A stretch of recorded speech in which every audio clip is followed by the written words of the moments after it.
하나님께서 주시는 말씀은 사도행전입니다. 사도행전 27장 23절에서 25절입니다. 네, 우리 같이 교도하겠습니다.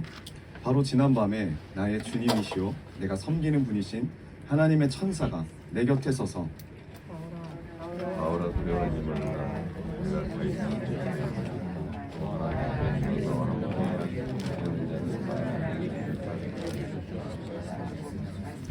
우리 같이 읽겠습니다. 그러므로 여러분 힘을 내십시오. 나는 하나님께서 나에게 말씀하신 그대로 되리라고 믿습니다. 아멘.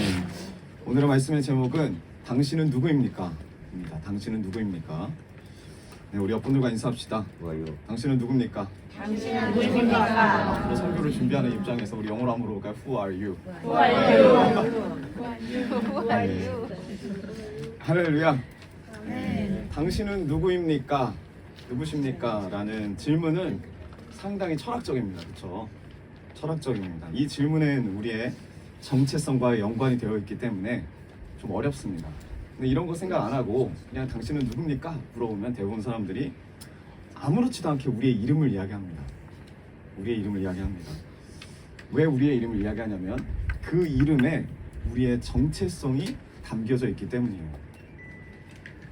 동시에 그 이름에 내가 어떤 사람의 성격의 유형의 사람인지 그런 의미도 담겨 있고 그 어디에 사는지 그리고 무엇을 가장 좋아하는지 등등 많은 것들을 포함한 부분이 이름입니다.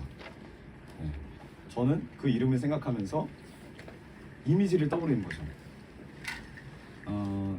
그 강화도에 기독교 방문을 갔을 때 제가 저번에 소개해드렸잖아요. 하나님을 만난 어떤 장로님이신가 목사님이셨겠죠. 목사님이 자기의 전 재산을 팔고 그걸로도 부족해가지고 빚진 자들 다 상담해주고 거기다 플러스 뭘 바꿨다? 자기 이름을 바꿨다. 그래서 끝자리를 일자로 바꿨대잖아요. 종손일 목사님일 거예요. 그래서 저도 이름이 홍일석인데 끝자리를 일로 바꾸면 홍일리. 네. 이름이 중요하다는 거죠. 그만큼. 하지만 예수 그리스도를 믿는 우리들에게 가장 우선되는 정체성이 있습니다. 그 정체성, 그게 뭐냐면 바로 하나님의 자녀라는 거죠. 여러분 하나님의 자녀를 믿으십니까? 네. 절대 변하지 않을 그 생명이 우리 안에 있음을 믿으십니까? 네. 아멘. 우리가 그러한 생명을 가진 존재고 더 나아가서 우리가 받은 그 생명을 나누어주는 존재예요. 주님이 그런 존재로 살기를 원합니다. 나를 위해서가 아니라 하나님을 위해서 창조된 존재, 이게 바로 그리스도인인 줄 믿습니다. 여러분 그리스도인이십니까? 네. 나를 위함이 아니라 하나님을 위한 존재이십니까? 네, 그런 존재가 되길 원합니다. 우리가 저번 수요 말씀을 통해서 소명에 대해서 이야기를 나눴죠. 네, 출애굽기 3장 이야기를 하면서 소명에 대해서 이야기를 나눴습니다. 나의 시간에 찾아오신 주님, 나의 이 고난과 고통의 시간에 찾아오신 그 주님이 이제는 당신의 시간으로 우리를 초청한다고 그랬어요. 나의 시간뿐만 아니라 하나님의 시간으로 우리를 초청하셔서 이제 하나님의 마음과 하나님의 비전을 우리의 눈과 우리의 마음에 심어주시기를 원하십니다. 모세에게 그렇게 하셨고 다윗에게 그렇게 하셨고 많은 성경의 선진들에게 그렇게 하셨습니다. 그 소명을 받은 그리스도인들은 어떻게 살아야 돼요? 이제 사명을 가지고 살아야 합니다. 그러면서 제가 소명과 사명 이야기를 나눴습니다. 소명은 뭐라고요? 콜링이라고 그랬죠. 부르심이에요. 소명은 부르심이에요. 주님이 자기에게 부르는 거예요.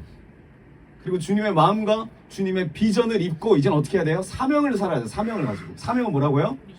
네, 보내는 거예요. 주님으로부터 파송되는 겁니다.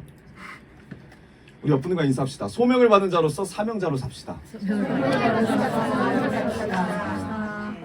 주먹만 이러면 뭐예요? 네. 우리가 이 뜻을 정확하게 마음에 심고 우리가 결단하기 원합니다.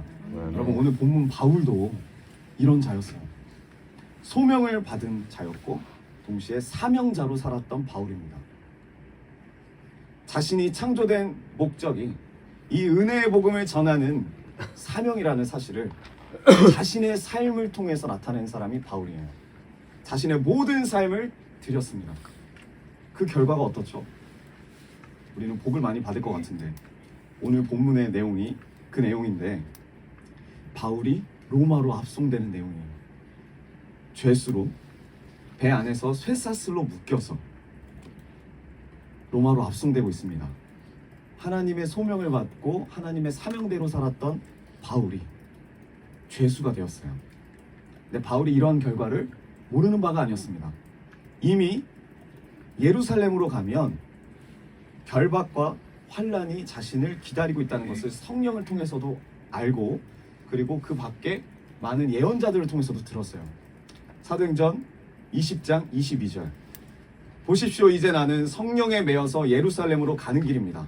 거기서 무슨 일이 내게 닥칠지 나는 모릅니다. 다만 내가 아는 것은 성령이 내게 일러주시는 것뿐인데 어느 도시에서든지 투옥과 환란이 나를 기다리고 있다는 것입니다. 결단하죠. 24절 그러나 내가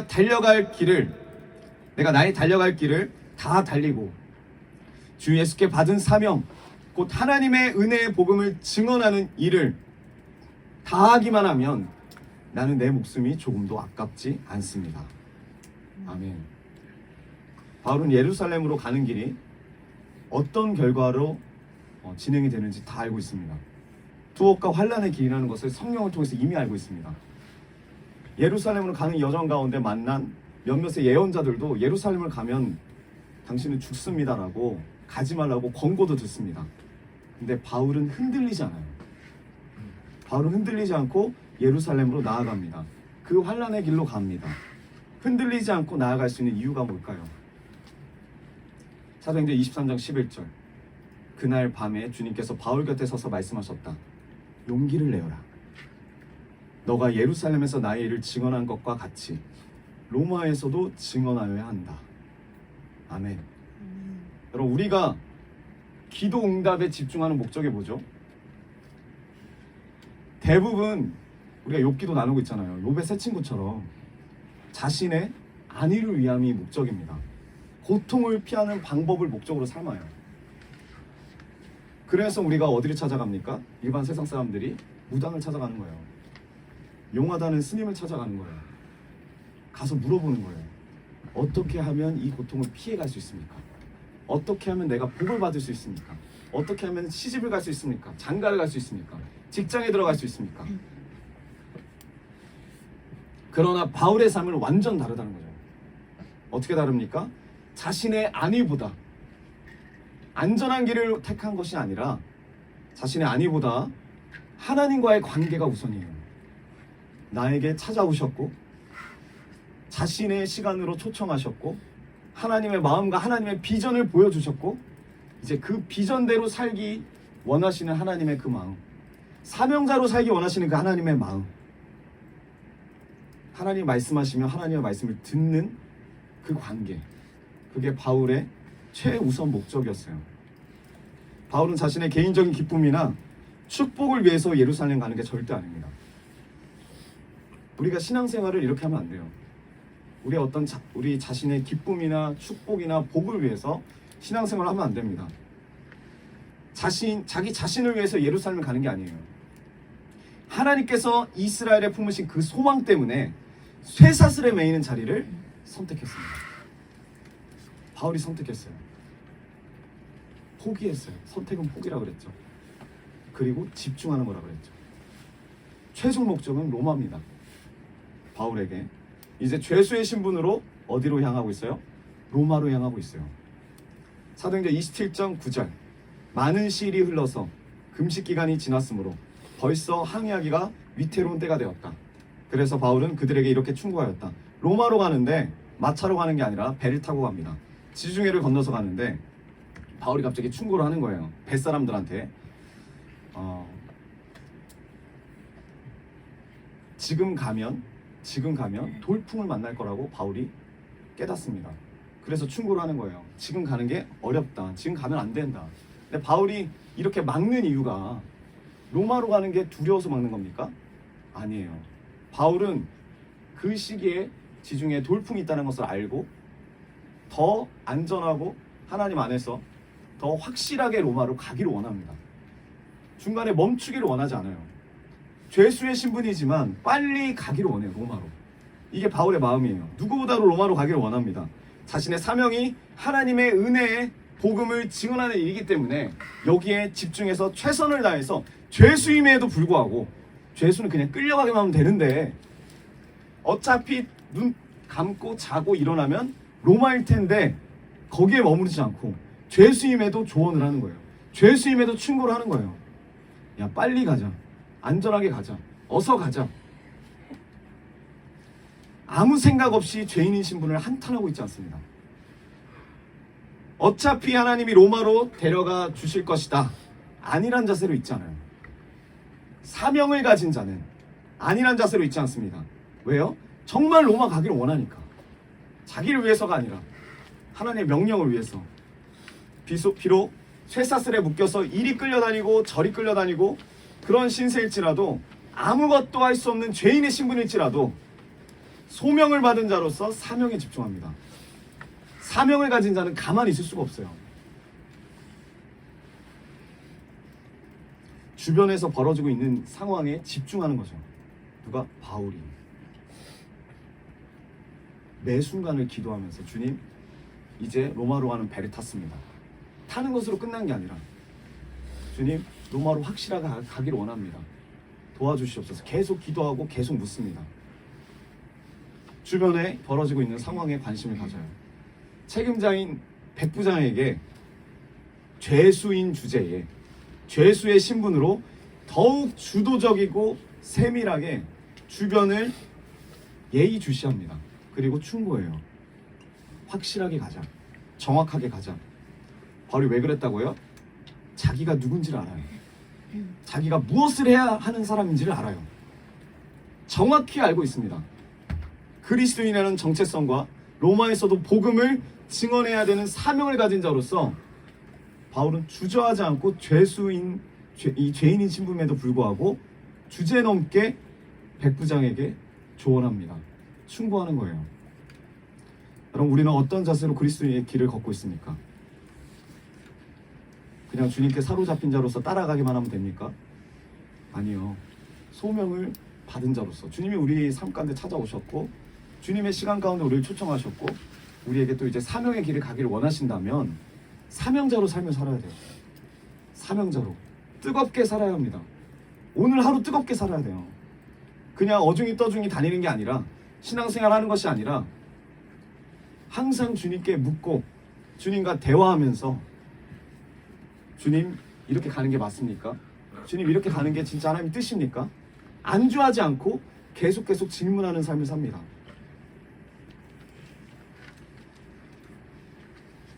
이게 바로 소명을 받은 자고, 소명을 받은 자로서 사명을 준비하는 자예요.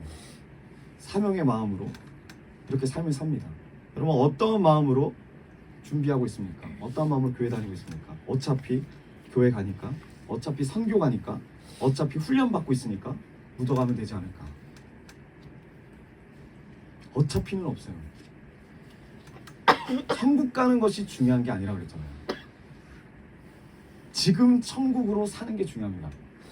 오늘 주님이 내 안에 오셔서 그 주님과 연합해서 천국으로 사는 게 중요해요. 안일하게 있으면 안 됩니다.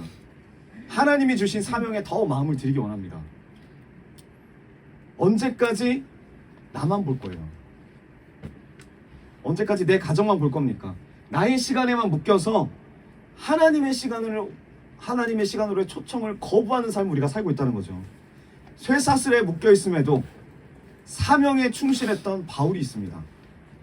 근데 우리는 어떻죠? 우리 앞에 고난이 있고 고통이 있고 그런 가운데 쇠사슬에 묶여 있다면, 아, 이 길은 주님의 길이 아닌갑다. 나는 실패자다. 나는 저주받았다. 친구들이 그렇게 이야기하잖아요. 욥의 친구들이. 야, 회개하고 빨리 그 고통에서 벗어나. 그 친구가 바울의 시대에 살아서 똑같은 말 했을 거예요. 야, 네가 진짜 주님 앞에 주님 복음 증언하려면 네가 죄수의 신분으로 이야기하면 누가 듣겠냐. 시민권을 발동해가지고 죄수의 신분에서 벗어나. 방법이 잘못됐어.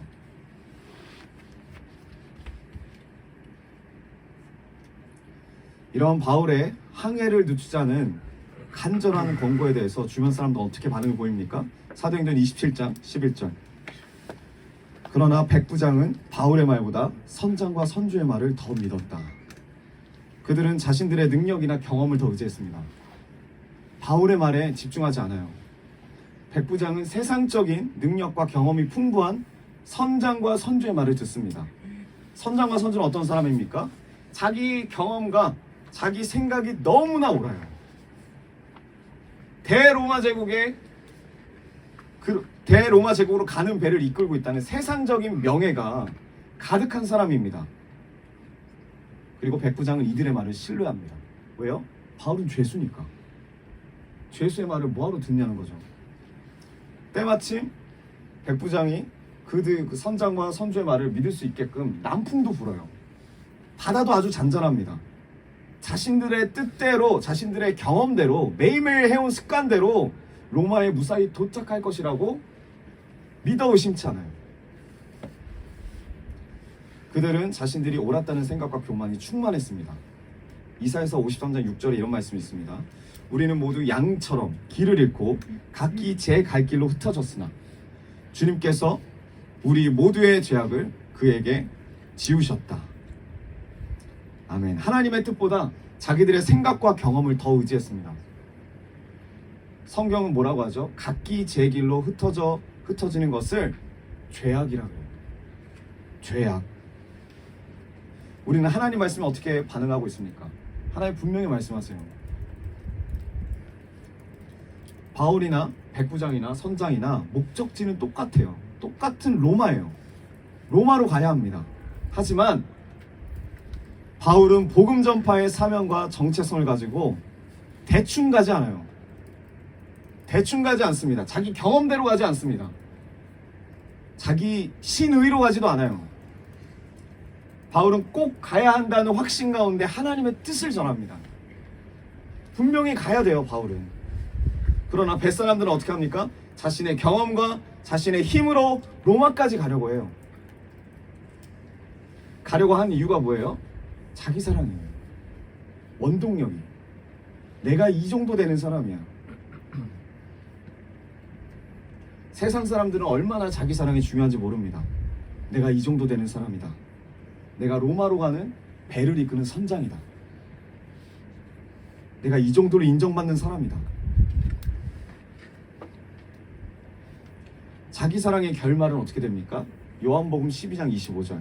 자기의 목숨을 사랑하는 사람은 잃을 것이요 이 세상에서 자기의 목숨을 미워하는 사람은 영생에 이르도록 그 목숨을 보존할 것이다.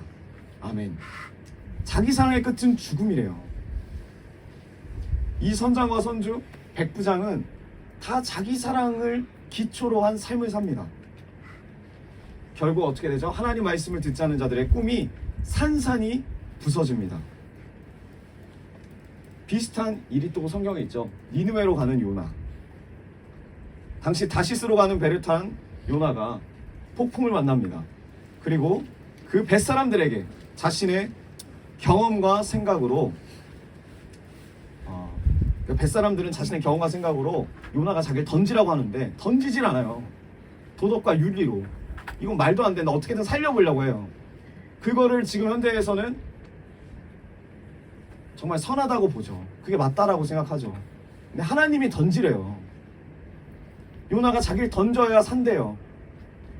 근데 뱃사람들은 끝까지 자기 경험과 고집과 프라이드와 자만심을 부립니다. 도덕과 윤리로 하나님 말씀이 들리지 않아요. 어떻게든 끝까지 버티려고 그래요. 그게 우리예요. 우리의 삶이 그렇더라고요. 하나님이 말씀하실 때 이해가 되지 않는다는 그 이유로 믿어지지 않는, 있을 수 없는 일이라는 이유로 하나님 말씀을 듣지 않습니다. 순종하지 않아요. 교회 안에도 이런 일이 일어나고 있습니다. 하나님 말씀을 들을 때 자기 고집이 있어요. 자기 신앙관이 있습니다. 내 도덕과 윤리가 있습니다. 문제 해결에만 관심이 있지 하나님과의 관계에 관심이 없이 말씀을 들을 때가 많아요.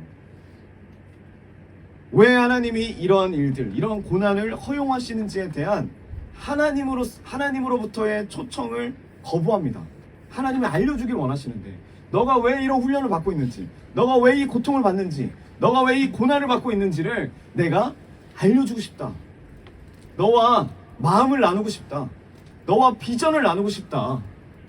주님이 우리를 찾아오시고 다시 주님의 나라로, 주님의 시간으로 초청하고 계시는데도 불구하고 우린 관심이 없어요. 거기까지만. 정도를 지킵니다.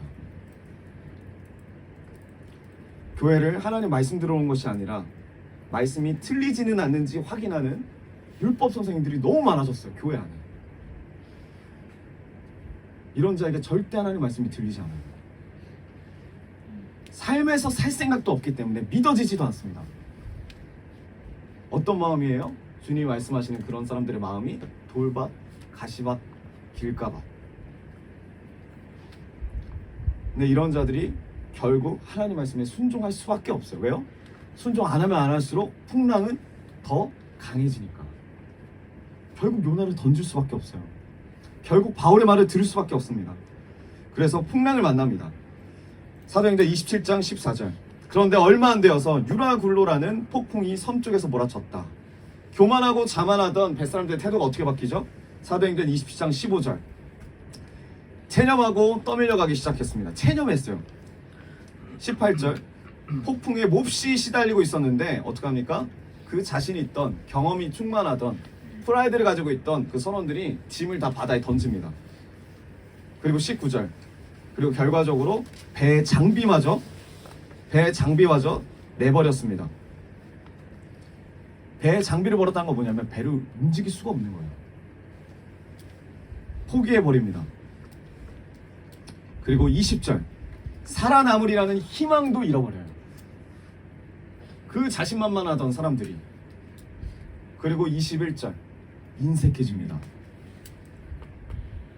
언제 땅을 만날 것이라는 확신이 없어요. 그래서 인색해지고 오랫동안 아무것도 먹지 못하고 두려움 가운데 살아가고 있습니다. 이 시기에, 이때에 누가 등장합니까? 바울이 다시 등장해요. 쇠사슬을 차고.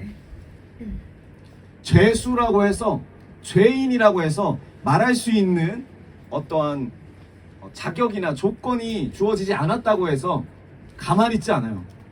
바울은 왜요? 로마로 가야 돼요. 사명이 확실해요. 죄수의 신분이 로마로 가는 그 사명을 막을 수가 없어요. 그래서 이 죄수의 신분으로 이 절대점의 위기의 순간에 삶의 희망을 잃어버린 이들에게 죄수인 바울이 선포합니다. 뭐라고요? 쇠사슬 묶인 사람이 말하는 거예요. 기운 내십시오. 배에서 삶의 희망도 포기하고 먹을 것도 아껴 먹고 있는 사람들이 죄수한테 먹을 거 주겠습니까? 안 주죠. 지들이 먹겠죠. 누가 더 기운이 없어요?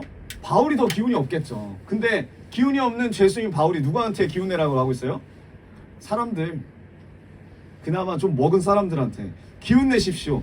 그리고 뭐라 합니까? 여러분의 생명은 잃지 않을 것입니다. 정말 주제 넘는 소리를 하고 있죠. 그러면서 뭐라 합니까? 자기가 꾸었던 환상을 이야기합니다. 그리고 바울은 이들에게 자신의 사명과 정체성을 나누기 시작해요.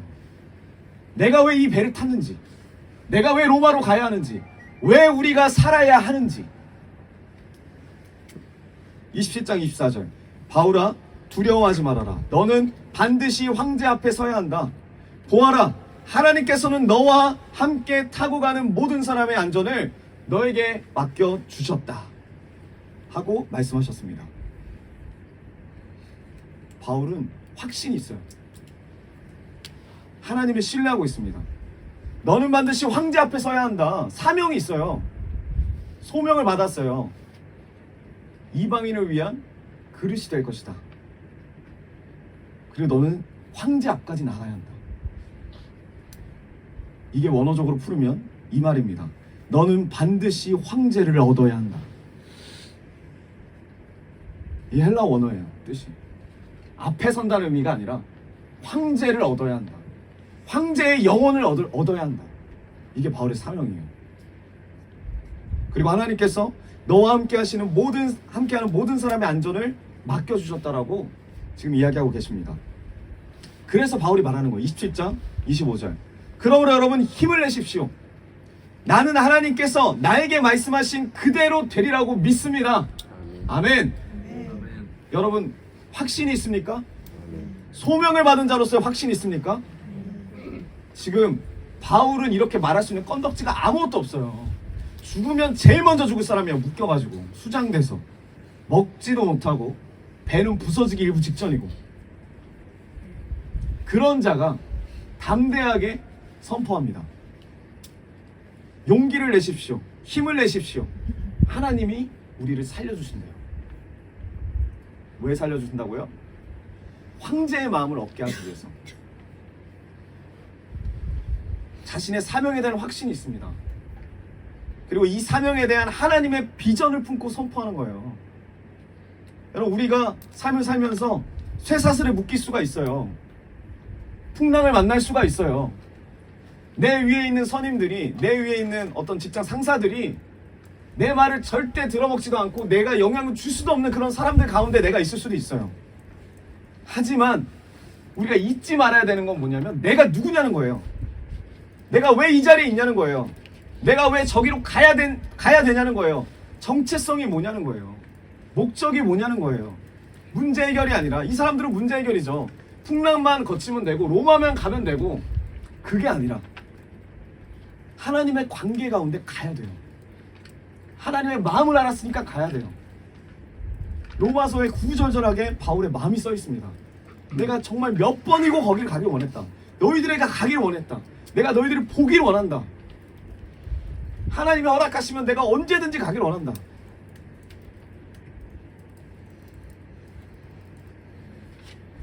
이 하나님의 비전을 품고 확신을 갖고 선포해요.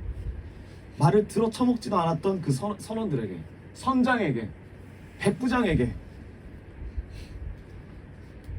26절. 반드시 우리는 어떤 섬을 만날 것입니다. 믿음이 있어요. 바울이 이렇게 이야기하는 건 자기 주가 높이기 위해서 말하는 게 아닙니다. 자기가 뭐 이렇게 자랑하기 위해서 예언하는 게 아닙니다.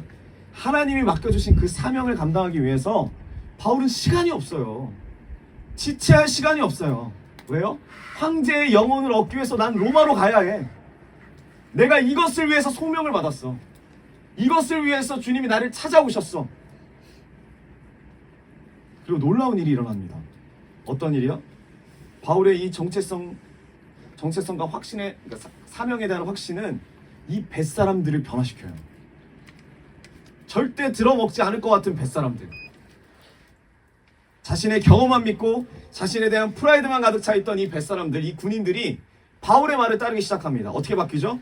27장 35절. 바울이 이렇게 말하고 나서 이 사람들이 어떻게 합니까? 빵을 들어 모든 사람 앞에서 하나님께 감사를 드리고 떼어먹기 시작하였다. 빵이 없어서 안 먹은 게 아니에요. 있는데 안 먹은 거예요. 왜? 언제 자기가 죽을지 모르니까 아껴 먹으려고. 근데 바울이 말하는 거예요. 나는 분명히 하나님 보내주실 거고 너희도 살려주실 거고 조만간 섬이 보일 거다. 그러니까 먹어라. 믿음으로 먹어라. 빵을 들고 모든 사람 앞에서 하나님께 감사를 올려드립니다. 우리를 구원해 주신 주님 감사합니다. 그리고 떼어먹기 시작합니다. 그러자 36절. 어떡합니까? 사람들은 모두 용기를 얻어서 음식을 먹었다.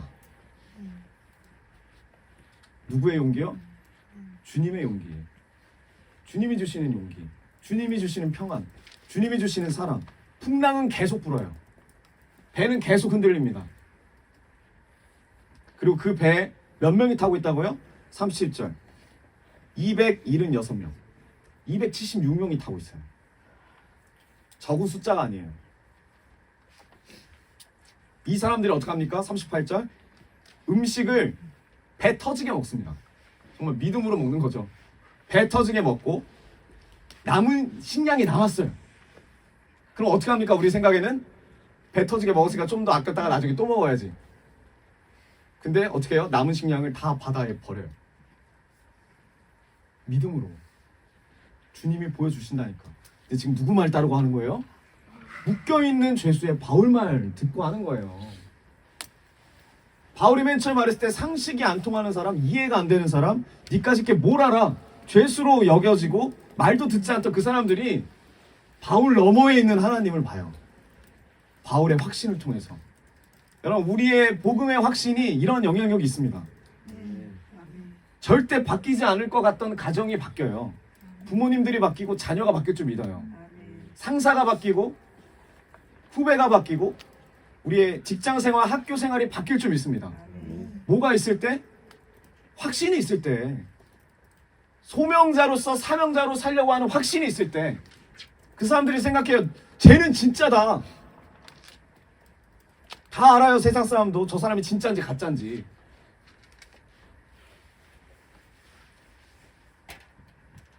결국 바울을 통한 하나님의 말씀대로 어떻게 됩니까? 그렇게 그들이 신뢰하고 믿던 우상으로 여기던 그 배, 타이타닉과 같던 배, 타이타닉도 그렇게 말하잖아요. 절대 이 배는 침몰되지 않는다. 근데 침몰돼요. 배만 침몰되고 사람 270명이 다 살아요. 왜? 하나님은 배를 구원하신다는 말을 안 하셨으니까. 사람만 다 삽니다. 그리고 바울이 여차저차해갖고 결국 로마로 가게 됩니다. 28장 20절. 이런 까닭으로 나는 여러분을 뵙고 말씀드리려고 여러분을 오시라고 청한 것입니다. 내가 이렇게 쇠사슬에 매여 있는 것은 이스라엘의 소망 때문입니다. 바울이 고백해요. 그 로마의 사람들에게. 로마에 가도 상황은 똑같아요. 죄수예요. 쇠사슬에 매여 있습니다. 근데 뭐라고 합니까? 그 사람들에게? 신분이 중요하지 않대요. 이 고난이 중요하지 않대요. 이 고난을 내가 받는 이유는, 쇠사슬에 묶여있는 이유는, 쇠사슬에 매여있는 이유는 이 고난을 통해서 이스라엘의 소망이 되기 때문에. 왜 소망이 될까요? 자신의 시간에서는 이 쇠사슬 묶인 게 고난이지만 하나님의 시간에서는 이 쇠사슬을 묶이는 것을 통하여서 이스라엘을 향한 소망을 가지고 있어요. 정말 크게 보셔야 돼요. 예루살렘에 있는 이스라엘 백성들이 들어먹질 않아요. 예수님이 메시아라는 말을 해도. 그러니까 어떡합니까? 바울이 받은 은혜대로 이방인들이 먼저 복음을 받아들이고 이 이스라엘 사람들이 질투하게 되어서 다시 예수 그리스도를 받아들이게 돼요. 그래서 소망이 돼요. 로마의 복음이 전해지는 것이 이스라엘 사람들에게 소망이 돼요. 왜 이스라엘이 중요하죠? 우리도 중요해요. 이스라엘이. 제가 목사님하고 그 병간호하면서 그 이스라엘 광야부터 시작해서 이스라엘 관련된 그 영상을 봤습니다. 눈물이 너무 났어요. 실제로 말씀에 있는 게 다 있어요. 사람들이 이렇게 생각합니다. 뭐 2000년 전에 있었던 일이 뭐 거기 그대로 있을 수가 있냐. 그게 중요한 게 아니죠. 어디에 위치가 중요했다라는 게 아니라 실제 있었던 사실이 성경에 기록됐다는 게 중요한 거예요. 감람산도 있어요. 제가 말씀드렸잖아요. 우리는 뭘 소망한다고? 주님이 다시 오실 그날을 소망합니다. 기독교인은 어디로 오신다고요? 모르잖아요. 저도 몰랐어요. 왜? 우리 신앙생활이 문제결이니까. 근데 우리 신앙생활의 목적이 뭐예요? 주님을 기다리는 거라면 말씀대로 주님이 어디로 오시는지 알아야죠. 이스라엘 땅 감난산으로 오신대요. 그렇기 때문에 이스라엘 회복이 중요한 거예요. 바울이 이 말을 하고 있는 거예요. 이 오래된 시기부터 내가 이 고난 받고 이렇게 모진 매를 맞고 죽을 고비를 넘기고 광풍도 맞고 사람들한테 배신도 당하고 이 어려움을 당하는 것이 결과적으로 이스라엘의 소망이 되기 때문에 자신의 시간을 넘어서 하나님의 시간으로 바라봐요. 내 고난을, 내 여정을. 예수님도 이런 여정을 가졌어요. 우리가 봤을 때는 고난이에요. 예수님의 시간 안에서 보면 고난이에요. 십자가의 고난이에요. 하지만 예수님의 시간을 넘어서 하나님의 시간으로 보면은 그게 소망이에요. 그 길을 가는 게 소망입니다. 사도행전 28장 23절. 그 로마 사람들은 바울과 만난 날짜를 정하였다. 그날에 어떡합니까? 로마에서 더 많은 사람이 바울의 숙소로 찾아왔다. 이스라엘의 소망을 위해서. 그는 아침부터 저녁까지 그들에게 어떻게 합니까? 하나님의 나라를 그냥 어중이 떠중이 전하지 않습니다. 엄숙히 증언합니다. 모세의 율법과 예언자의 말을 가지고 예수에 관해서 그들을 설득하면서 그의 속내를 터놓아요. 자신의 정체성을 터놓아요. 자신의 사명을 터놓습니다. 더 많은 사람들이 바울을 찾아와요. 하나님 나라를 증언하고 예수 그리스도를 증언합니다. 그리고 사도행전은 이렇게 끝납니다. 28장 31절. 그는 아무런 방해도 받지 않고, 죄인임에도 불구하고, 죄수임에도 불구하고, 아무런 방해도 받지 않고 아주 담대하게 하나님의 나라를 전하고 주 예수 그리스도에 관한 일들을 가르쳤다. 아멘. 바울이 지금 죄수로 있어요. 고난을 받고 있는데 실제적으로 복음을 전하는데 아무런 방해를 받지 않았을까요?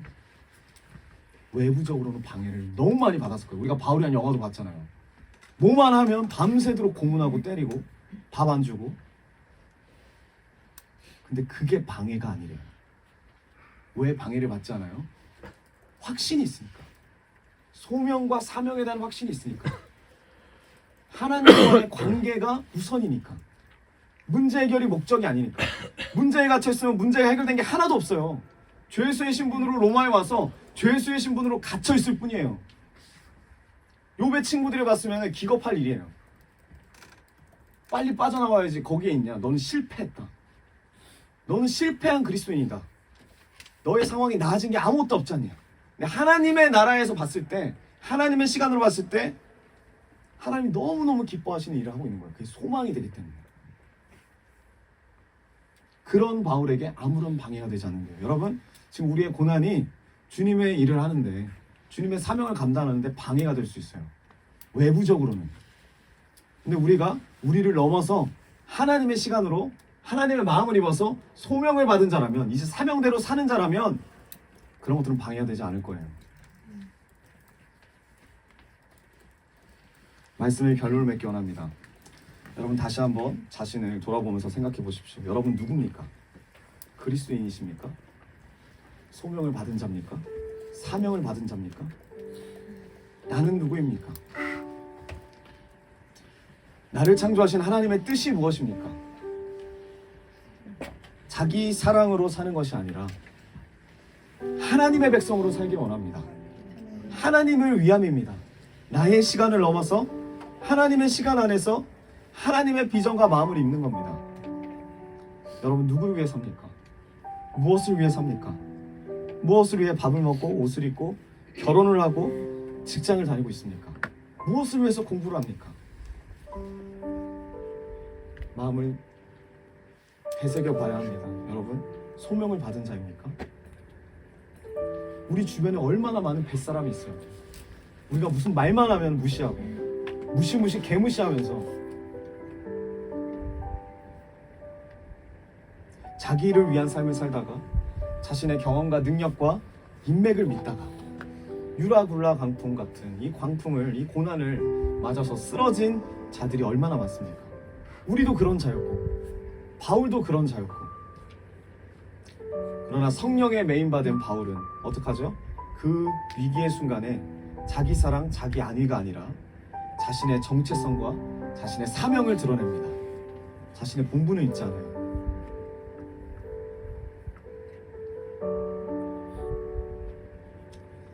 주님이 말씀하십니다. 용기를 내어라. 너가 예루살렘에서 나의 일을 증언한 것 같이 로마에서도 증언하여야 한다. 바울아, 두려워하지 말아라. 너는 반드시 황제의 마음을 얻을 것이다. 얻어야 한다. 이 정체성과 사명을 가진 바울은 죄수인 것이 부끄럽지 않습니다. 풍랑이 두렵지가 않습니다. 매를 맞는 것이 두렵지가 않아요. 나중에 바울의 말년에 많은 제자들이 배신합니다. 배신 당하는 것에 쓰러지지 않아요. 왜 그렇죠? 내가 이렇게 쇠사슬 매어 있는 것은 이스라엘의 소망이기 때문에, 내가 이 고난을 받는 것은 이스라엘의 소망이 되기 때문에. 우리 눈앞에 놓인 이 고난이 결국은 이스라엘을 향한 하나님의 소망이기 때문입니다. 자신에게 사명을 주신 하나님의 비전이기 때문입니다. 우리 시간 주님 앞에 기도하기 원합니다.